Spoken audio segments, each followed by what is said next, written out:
It is the Jesse Kelly Show, final hour of the Jesse Kelly Show on a wonderful, wonderful Tuesday. Yes, I will get to J.D. Vance's whole comments here in a little bit. I have to address something that happened last night on the show. We'll touch on that. First, we're going to talk about Barbara Lee really quickly. You don't remember her. She never made any noise that was anything but dumb. But Barbara Lee was a member of Congress from California for quite some time. And then, look, pretty much universally, every member of the House wants to become a senator. It's not just that senators have more power, because if you're a member of the House, you only represent a district, whereas a senator represents the whole state. It's not just that. It's a prestige thing. As I've explained to you before, the way it was explained to me, I didn't come up with this explanation, because I was curious. I said, hey, I was in D.C. at the time fundraising for Congress, and I asked somebody who would know. I said, hey, what's the difference between a House member and a senator in this town? And he said, well, I'll put it to you this way, Jesse. Senators don't have to make reservations. You just show up at the steakhouse. Do you have a reservation? It's Senator Kelly. Hang on a second, Kelly. We'll be right back. That's how it works. So she wanted to make the transition. Also, it doesn't hurt that those scumbags only have to campaign once every 6 years. So like John Cornyn and James Lankford, then they screw us over for 5 years, act like they're on our side for 1 year, go right back to the Senate. You know how it works. But Barbara Lee tried to make the transition and failed. Adam Schiff was handsomely rewarded, not just by Democrat power brokers, but by the Democrat voting base for all the dishonest, illegal crap he pulled against Donald Trump the first time. You may hate Adam Schiff. I may hate Adam Schiff. Adam Schiff understood full well what will fill up his bank with currency, with political currency. And what fills up his bank with political currency is getting to know Chris's people. I'm kidding. What fills up his bank with political currency is doing whatever he can to attack Donald Trump. Trump this, Trump that, Russian collusion. And the California voters ran to the polls to vote for Adam Schiff and reward him with one of the most powerful, prestigious positions in politics you can get in the United States of America, California senator. That is a big boy position because California is such a juggernaut. Remember, he even had established other Democrats like Katie Porker. She ran against him, failed.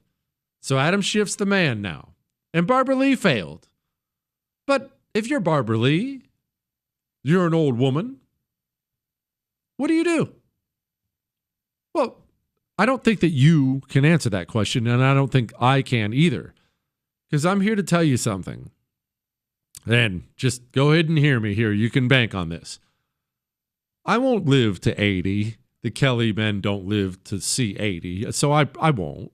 I know that. But let's say a miracle happens and I do. I won't still be here on the radio. I won't still be working. Unless it's a necessity, which would suck, but I realize that happens. But I'm going to walk away from this before I turn 80 years old. And I'm just going to go enjoy the grandkids. I'm going to go do history stuff. That's what I'm going to do. But these politicians, they can't get it out of them. When you stay in politics long enough, I'll use it this way. Have you ever seen or read the books, The Lord of the Rings stuff? 99% of the people have. So I'm going to bank on the fact that you have. If you haven't, just know that central to the Lord of the Rings thing was this thing that it was a ring. That wasn't a thing. It was a ring. The Dark Lord Sauron, who's obviously the chief bad guy in it. You may have guessed it when they named him Dark Lord. The Dark Lord Sauron, he created this ring, the Ring of Power. And the thing is, when you took possession of it, it was evil and it was bad. And you knew that. But the longer you held it, the more it would eat away at your soul, the more it would eat away at who you are.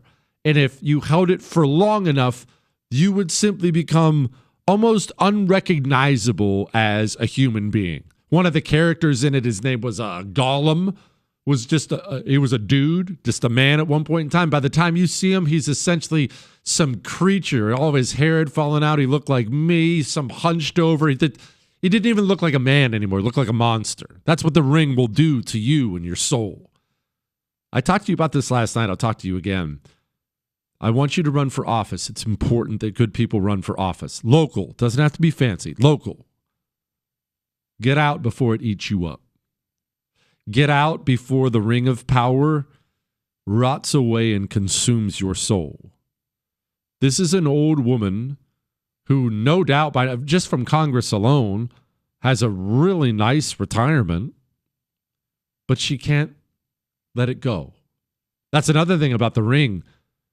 Once you take possession of it, you never want to let it go. Most men find it impossible to let it go. It rots away at them. It eats their soul, but it's power, and they want it. And that's how politics works, too. Barbara Lee, not in Congress anymore, lost her Senate bid. Do you think that she's going to just do what normal people do and retire? Go knitting? Of course not. She has to do what they all do and find another place where she can get power. And so she ran for mayor of Oakland and won. And how many times have we had the talk, as much as you hate it, that we get the government we deserve? Here in the United States of America, we have the government we deserve. Everything you hate about the system, everything I hate, as a country, as a whole, we deserve it. That doesn't mean you specifically deserve it.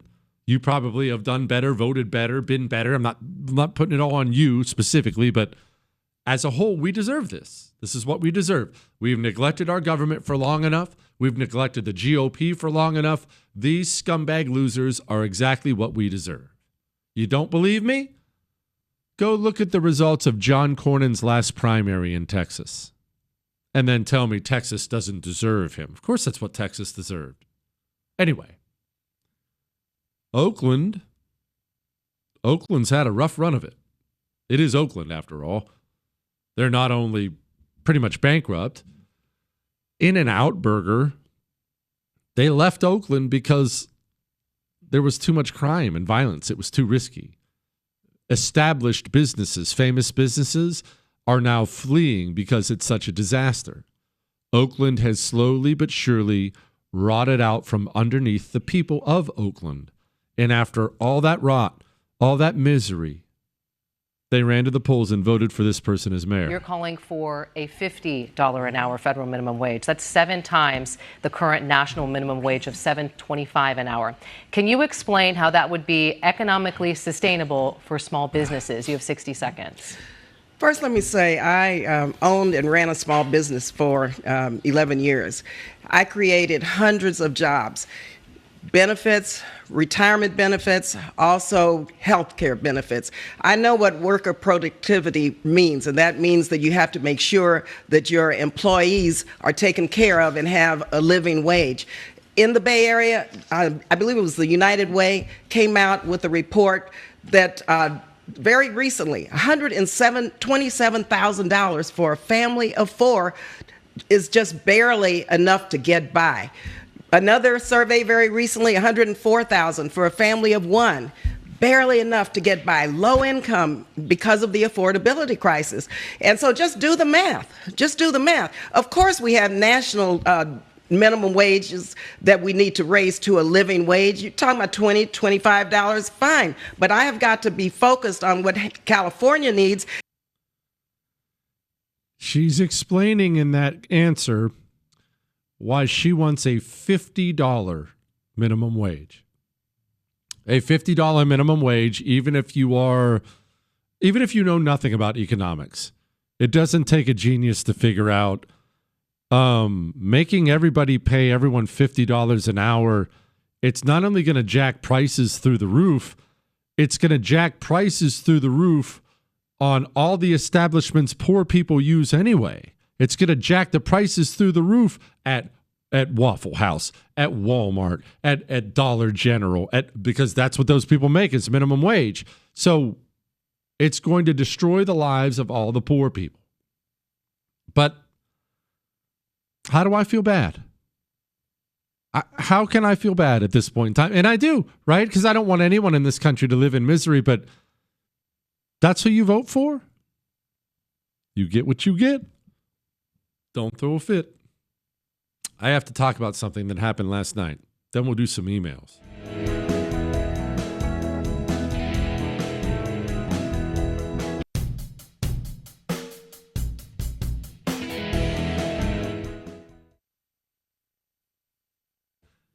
It is the Jesse Kelly Show on a fantastic Tuesday. Remember, you can email the show, jesse@jessekellyshow.com. That is, if you're not too busted up over the fact that Rosie O'Donnell grabbed a she and she took it out of the country. I have no regrets. Not a day has gone by that I thought it was the wrong decision. I was welcomed with open arms.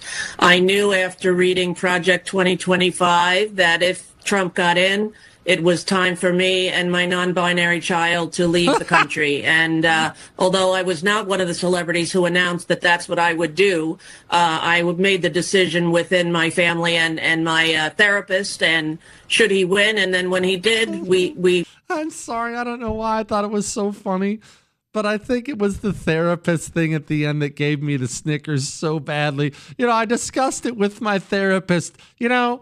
I don't know how I feel about therapists. I've never been to one. At one point in time suggested maybe I should go talk to somebody after my dad died because she said that's healthy. That's not what Kellys do. So I didn't go. I don't talk to people. You bury everything, hold your feelings inside, and then one day you vent them all out in an unhealthy way. Everybody knows that's how you're supposed to handle things. Either way, I'm not dogging on you or your trips to a therapist. There was just something about the whole line of insanity about how I moved out of the country. And I, of course, moved my non-binary child. I don't even know what it is because she wouldn't reference it, right? I don't know if it's a little boy or a little girl. I know it's a little kid that's going to be messed up for life. But the funniest part for me is how this gigantic monumental decision, she talked it over with her therapist. If I had a nickel for every time I had somebody in my life tell me they did something dumb or were going to do or say something dumb, and they talked to their therapist about it, I would be a very, very rich man. I'll put it that way. Jesse, learn more about the Vatican's library. What do you know? Are we not alone in the universe? Is Chris the reason you won't tell us? Hey, Chris. Is there something, I actually don't know what he's talking about. Is there something you want to tell me about the Vatican Library? Is there, that you want to tell me but you can't? Is that it? Or you won't? I think Chris said it's a little bit of both. I knew it. Seriously, what's in the Vatican Library? No, it's more than just books. Obviously, Chris, thanks. I figured there were books. There's something to do with something in there, something to do with you people. There's something like that. The guy says that we're not alone in the universe. Is this back to the Jewish space lasers? I've always wanted that to be true. Are we not alone in the universe? I'll tell you this. My answer to that question has always been, I don't care. Look, I assume we're not. Outer space is so big. And the way I got it figured is, well, listen, Lord, I'm just theorizing here on the radio, so I'm asking, please don't strike me down. I am not putting words in your mouth. I swear, I'm not putting words in your mouth. All right, now, back to you. If God decided to make the world one day, and he did, and he decided to make man, and sadly, women, and no, quit. But he made man and woman, and he made the animals, and he made this wonderful, beautiful planet we live on. I actually thought about it this morning. I had such an old man moment. I poured a cup of coffee. I was talking with Ob after breakfast, and I went outside just to get some sunshine. I had worked out, and I just wanted to soak up some sun. And I sat there, and I said, thank you, God, for the sun. I love the sun, right? What's better than the sun? Surely he did that before, right?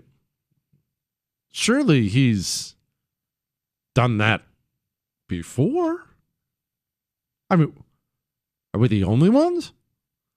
We're talking about God here. If he hasn't done it before, he's done it since. I would assume it's not like it's too much for him to manage. That he's omnipotent, right? And Chris, am I crazy about that? But see, thank you, Chris. Chris said if you have two canvases, are you only going to paint on one? Very clearly, God is the creative type.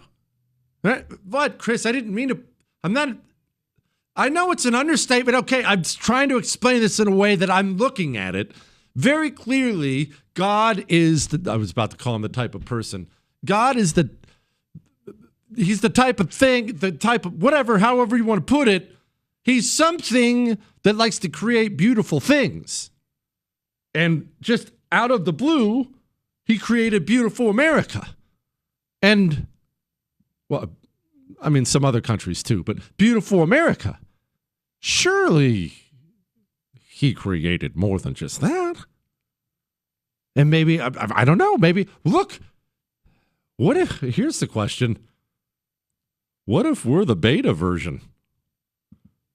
What if we're the perfected version? As good as he could do it. Maybe he's done this several times before. And finally he said, man, I really screwed up before. I made everybody redheads one time. Everyone was at war. We're going to be done with this whole thing. What if we're the better version? What, Chris? He did. He already wiped the slate clean with the flood once. So that leads me to believe we're the beta version where he was all, oh my gosh, you know what? I can't even, I'm going to erase a lot of this. A lot of this has to go. We have to have a reset here. I don't know. I don't know. I feel like we should move on before God kills me. Let's do some emails. We'll make fun of California first for their oil policy, and then we'll do some emails.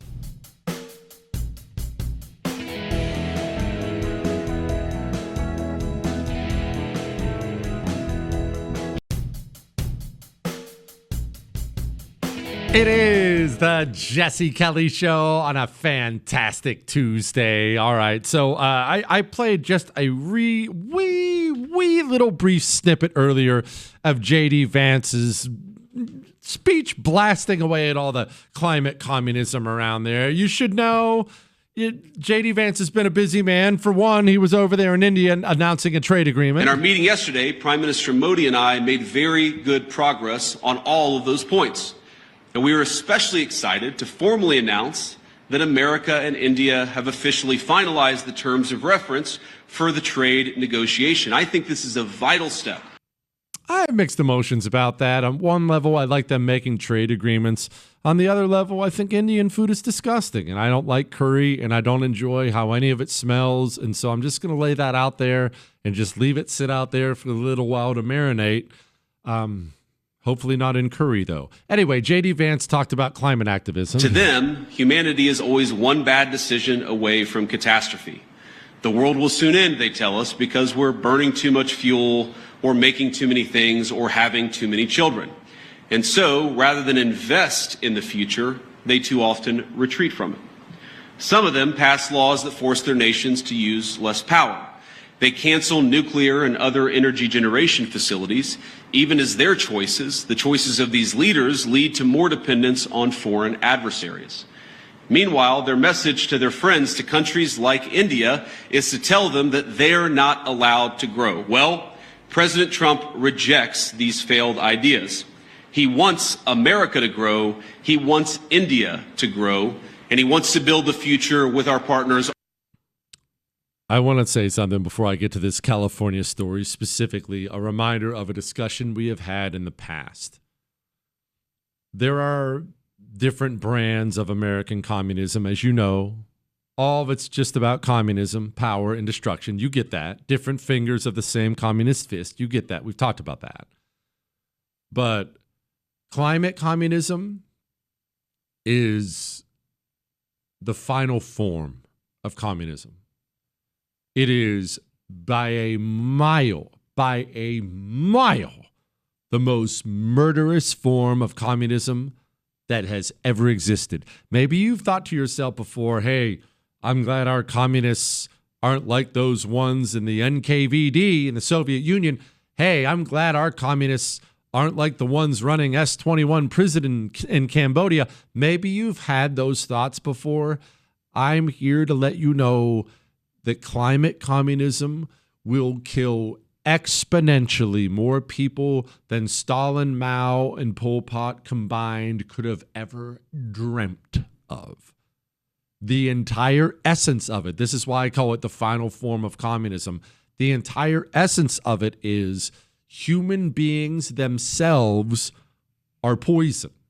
You, by existing, by breathing out, you are hurting Earth. You are hurting all of humanity. Therefore, billions with a B, billions of people must die in order for all the people to live. I know it's sick, demonic, and twisted, but that is genuinely what these people believe. And so the end result of that is they are slowly but surely marching forward and chopping away at this productivity and that productivity and this good thing you enjoy and that good thing you enjoy, incrementally, little by little by little, taking things from you and taking things from you and taking things from you. Because look, how many times have we played that Bill Gates audio for you? Chris, grab that. The Bill Gates audio where he's talking about, well, the goal is zero. And before I get to the California story, I want you to listen to this again because it's really important to understand this is how these people think. You'll hear him when he lays everything out. Now, he's speaking in front of a big auditorium full of people. And he's talking about, you'll hear his point where he says, the goal is to get this number to zero. Go ahead, Chris, go ahead. The goal of climate is to get emissions all the way to zero. So it's not just cars, but it's planes, it's trains, it's cement and steel, it's agriculture buildings. So we have to have ways in each of those areas of making it inexpensive enough that not just the rich countries, but the entire world decides to get rid of it. I don't need the rest of it for now. He really gave it away. What's the goal? Oh, he fills it in with a bunch of gobbledygook. What's the goal? To get emissions to zero. Well, there's only one way to get emissions to zero. It's not even that we stop all productivity. It's not just that you stop driving SUVs or stop building factories or things like that. You can only get emissions to zero if everybody dies, because that's the whole belief system. The belief system is carbon's destroying the earth, human beings produce it, therefore, to save the earth, kill the people. It's the most evil, murderous religion that has ever existed on the planet by a mile. By a mile. That's what they believe. Now, when I said they're incrementally destroying your life, here's a pretty good example of it. This is the headline from Just the News. California is winning the war on big oil, but experts say the victory will bring higher gas prices. 6 months ago, Phillips 66 announced the closure of the Los Angeles area refinery. A few months before that, Chevron announced it's moving its headquarters from San Ramon to Houston. Valero Energy Corporation has announced it will idle or close its Benicia refinery in California. You listening in California? But this applies to all of America, sadly. But if you're listening in California, when you vote Democrat, you are voting to slowly but surely destroy your life.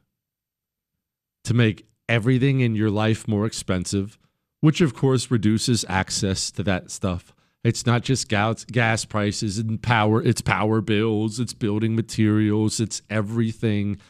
A vote for Democrats is a vote for destruction, and not accidental destruction, intentional destruction. That's the idea. Now, a lot of this stuff, this is Chris Wright, Secretary of Energy. This is just the byproduct. The term clean energy is just a marketing term. There's no clean energy. All energy sources involve trade-offs. Solar and wind take over 100 times more land, 10 times more steel and cement and heavy materials to produce. There's no clean energy. There's just different trade-offs. But at the end of the day, the result of them has been more expensive electricity in the United States, less reliable grid, and the continual outsourcing of energy-intensive jobs out of our country. Like, this is absolutely the wrong direction, and President Trump got elected to stop that nonsense. Remember, the destruction is the point. The point is the destruction. The destruction they always act like, because whenever someone dies and things get destroyed, they always act like it's an unfortunate and unforeseen outcome. Oh, did that happen? Oh, whoops. Oh, did that happen? Wow. Nobody could have seen that coming. They always act as if the oh, yes, get some. Mosquito dead. Live on the radio. I have the evidence right here. Chris, Corey, come here right now. I want to witness to this. He's dead in front of me. What, Chris? What? Corey, come here. What's that?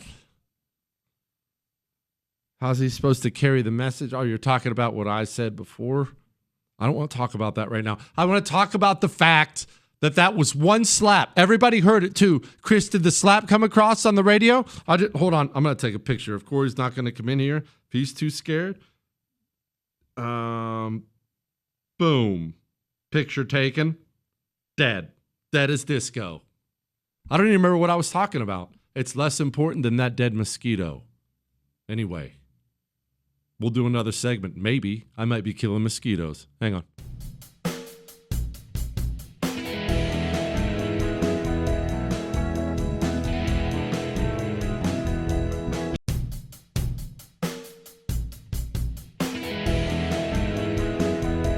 It is the Jesse Kelly Show on a wonderful Tuesday. Don't worry, we shall return tomorrow. Before I get to a couple emails, a couple other things, I wanted to do something quickly here.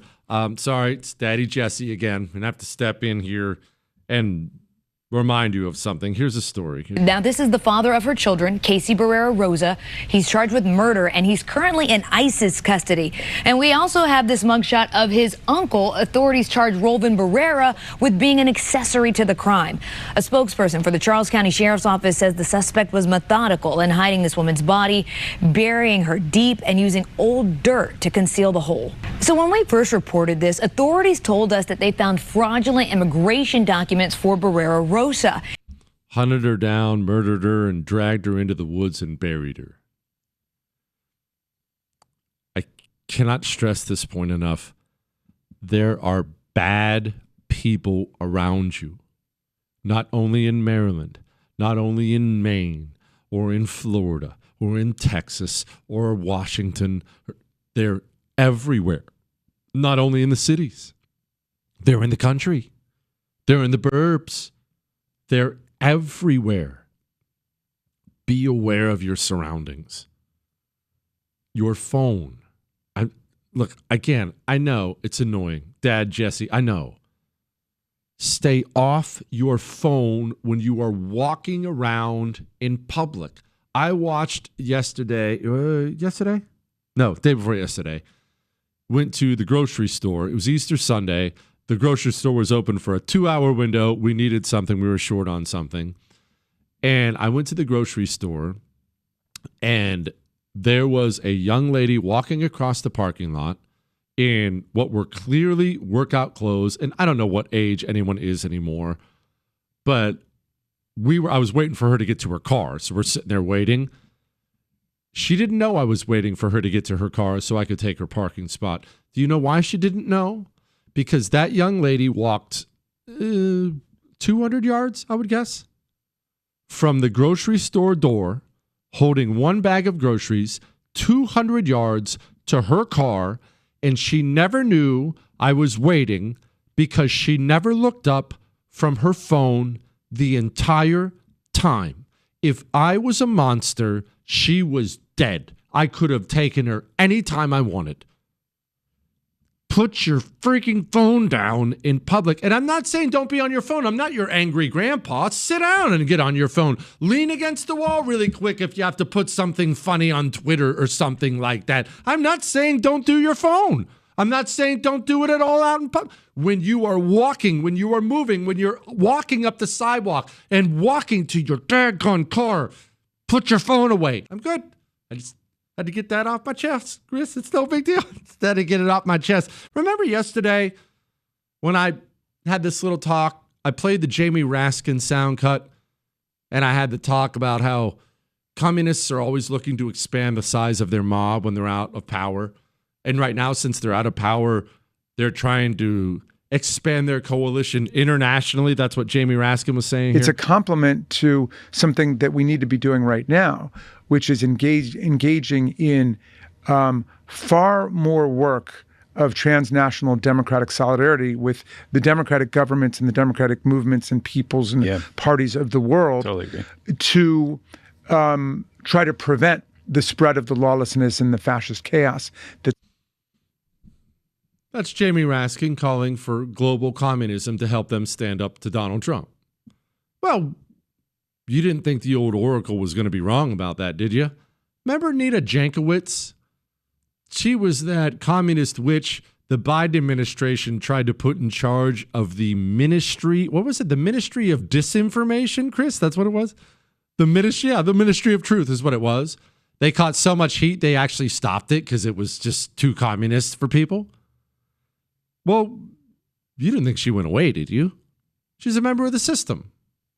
She's over there speaking in front of the European Parliament saying this. Before I describe the I want to stress this, in front of the European Parliament. Before I describe the details of Russia's recent online influence campaigns, I would like to call upon you to stand firm against another autocracy, the United States of America. The Trump administration is undoubtedly preparing a pressure campaign to force EU institutions to roll back regulation like the DSA, to end support for Ukraine, to stop holding Russia to account. Do not capitulate. Hold the line. Doing so is the clearest signal the European Union could send to Russia and other adversaries that it will not stop fighting to preserve democracy at home and around the world. The Russian Federation, of course, is thrilled to witness division within and between democracies. Moscow continues to actively exploit deepening fissures in our societies in order to amplify discord.